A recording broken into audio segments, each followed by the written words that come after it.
Assalamualaikum warahmatullahi wabarakatuh. Izin memperkenalkan diri, nama saya Hana Yunus Putri, NPM 19550310007. Saya dari kelompok 2. Saya akan menjelaskan tentang geopolitik. Di bagian ini, saya menjelaskan tentang definisi dan konsep geopolitik. Definisi geopolitik. Geopolitik itu terdiri dari dua kata, yaitu geo dan politik. Geo itu artinya bumi, dan politik itu berasal dari bahasa Yunani, tapi kalau diartikan dalam bahasa Indonesia memiliki makna yaitu adalah kepentingan umum warga negara suatu bangsa. Jadi secara umum geopolitik itu adalah cara pandang dan sikap bangsa itu sendiri terhadap Indonesia. Terus masuk ke konsep geopolitik. Nah, ada beberapa faktor-faktor yang sangat mempengaruhi geopolitik. Yang pertama adalah perbatasan strategis atau strategic frontiers. Yang kedua adalah desakan penduduk atau population pressure. Yang ketiga adalah daerah kepulauan, sphere of influence, dan lain-lain. Rudolf Kellen tuh mengatakan kalau di samping faktor ekonomi dan antropologis, ilmu bumi itu sangat mempengaruhi suatu bangsa, mempengaruhi karakter dan kehidupan nasional bangsa itu sendiri. Jadi faktor-faktor ini tuh harus dimasukkan atau dipertimbangkan dalam menyusun suatu kebijakan politik maupun politik luar negeri. Sekian dari saya penjelasan tentang geopolitik. Assalamualaikum warahmatullahi wabarakatuh. Assalamualaikum warahmatullahi wabarakatuh. Nama saya Pidi Mapirudun Ahyat, NPM 19550310003.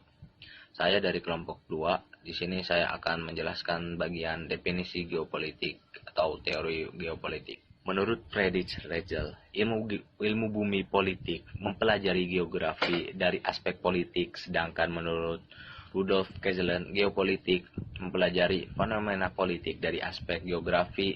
Kemudian di definisi lain tentang geopolitik adalah sistem politik atau peraturan-peraturan dalam wujud kebijaksanaan dan strategi nasional yang didorong oleh aspirasi nasional geografik atau kepentingan yang titik beratnya terletak pada pertimbangan geografi, wilayah atau teritorial dalam arti luas. Suatu negara yang apabila dilaksanakan dalam berhasil akan berdampak langsung kepada sistem politik suatu negara. Sebaliknya, politik negara itu secara langsung akan berdampak kepada geografi negara yang bersangkutan.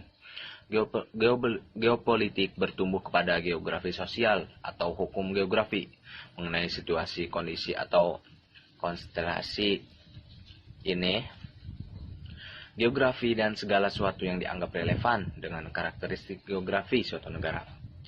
Yang pertama itu, menurut pandangan Hetzel dan Kesselen, Friedrich Hetzel pada akhir abad ke-19 mengembangkan kajian geografi politik dengan dasar pandangan bahwa negara adalah mirip organisme atau makhluk hidup.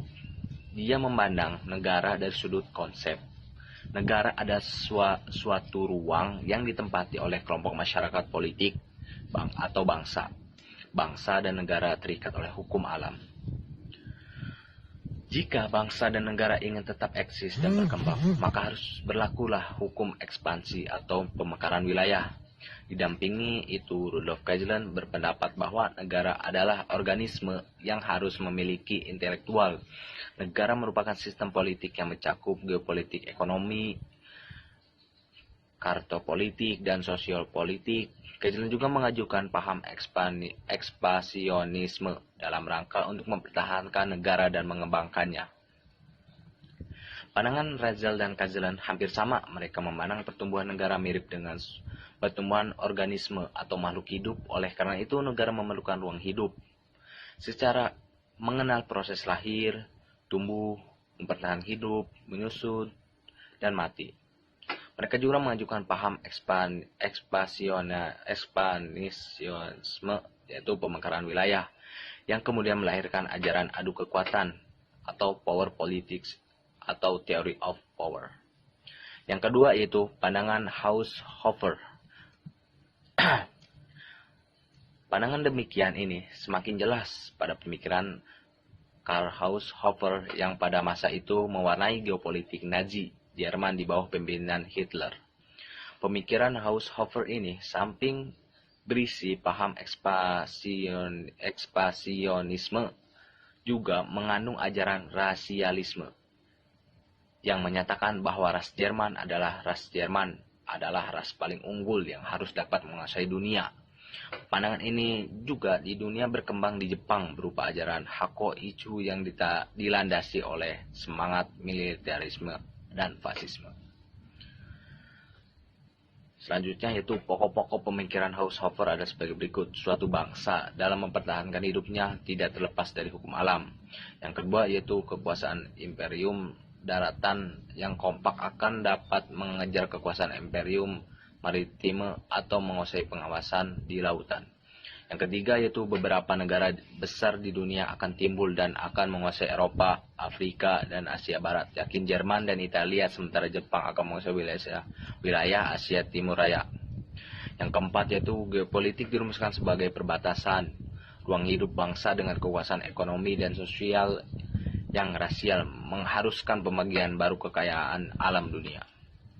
Cukup sekian dari saya, mohon maaf jika ada kesalahan. Wassalamualaikum warahmatullahi wabarakatuh. Pada kesempatan kali ini, saya akan menjelaskan tentang unsur-unsur dasar wawasan Nusantara. Unsur dasar merupakan unsur-unsur yang terkandung dalam kehidupan berbangsa dan bernegara. Ada 3 unsur dasar dari wawasan Nusantara, yaitu 1. Wadah. Wadah kehidupan bermasyarakat, berbangsa, dan bernegara. Meliputi seluruh wilayah Indonesia yang memiliki sifat serba Nusantara dengan kekayaan alam dan penduduk serta aneka ragam budaya. Bangsa Indonesia memiliki organisasi kenegaraan yang merupakan wadah berbagai kegiatan kenegaraan dalam wujud suprastruktur politik dan infrastruktur politik. 2. Isi adalah aspirasi bangsa yang berkembang di masyarakat dan cita-cita serta tujuan nasional yang terdapat dalam pembukaan UUD 1945. Untuk mencapai aspirasi yang berkembang di masyarakat maupun cita-cita dan tujuan nasional seperti tersebut, bangsa Indonesia harus mampu menciptakan persatuan dan kesatuan dalam kehidupan nasional yang berupa politik, ekonomi, sosial budaya, dan hankam. 3. Tata laku, hasil interaksi antara wadah dan isi yang terdiri dari 1. Tata laku. Tata laku batinlia yaitu mencerminkan jiwa, semangat, dan mentalis yang baik dari bangsa Indonesia. 2. Tata laku lahiria, yaitu cerminan dalam tindakan, perbuatan, dan perilaku dari bangsa Indonesia. Kedua tata laku tersebut mencerminkan identitas jati diri atau kepribadian bangsa berdasarkan kekeluargaan dan kebersamaan yang memiliki rasa bangga dan cinta terhadap bangsa dan tanah air sehingga menimbulkan rasa nasionalisme yang tinggi dalam sebuah aspek kehidupan nasional. Wawasan Nusantara memiliki asas-asas yaitu sebagai berikut. 1. Tujuan dan kepentingan yang sama. Masyarakat Indonesia memiliki tujuan dan kepentingan yang sama di bumi pertiwi ini. Salah satu contohnya dapat kita lihat saat seluruh rakyat Indonesia menginginkan kemerdekaan dalam melakukan perjuangan bersama-sama melawan penjajah. 2. Keadilan. Seluruh elemen masyarakat memiliki hak untuk mendapatkan keadilan dalam berbagai aspek kehidupan bernegara, baik secara hukum, ekonomi, politik, dan sosial. 3. Kejujuran. Kebenaran dan kejujuran dalam berpikir dan bertindak merupakan asas wawasan Nusantara yang sangat penting. Keberanian dalam berpikir dan bertindak sesuai fakta dan kenyataan, sesuai ketentuan dilaksanakannya demi terciptanya kemajuan. 4. Solidaritas. Sikap solidaritas merupakan bentuk kepedulian terhadap orang lain, mau berbagi dan berkorban untuk kepentingan yang lebih besar. Sikap ini seharusnya dilakukan masyarakat Indonesia tanpa menghilangkan ciri dan karakter budaya masing-masing. 5. Kerjasama. Kesadaran akan tujuan kepentingan yang bersama dan akan menimbulkan kerjasama dan koordinasi antara elemen masyarakat. Kerjasama ini dilakukan berdasarkan atas kesetaraan dan meningkatkan pencapaian tujuan bersama. 6. Kesetiaan. Kesetiaan merupakan asas wawasan Nusantara yang menjadi tonggak utama untuk menciptakan persatuan dan kesatuan suatu negara. Kesetiaan dalam diwujudkan dengan melaksanakan berbagai kegiatan sesuai antara dan bertujuan demi kemajuan bangsa dan negara. Saya akhiri penjelasan dari unsur-unsur wawasan Nusantara. Apabila ada salah-salah saya mohon maaf. Saya akhiri, wassalamualaikum warahmatullahi wabarakatuh. Assalamualaikum warahmatullahi wabarakatuh. Saya akan menjelaskan tentang implementasi wawasan Nusantara dalam kehidupan sehari-hari. Yang pertama, implementasi wawasan Nusantara dalam kehidupan ekonomi, yaitu dalam kehidupan ekonomi ini akan terciptanya tatanan ekonomi yang menjamin pemenuhan dan meningkatnya kesejahteraan dan kemakmuran rakyat dengan merata dan adil. Dan kedua, implementasi wawasan Nusantara dalam kehidupan politik, yaitu dalam kehidupan politik ini akan menciptakan iklim penyelenggaraan negara yang lebih sehat dan dinamis.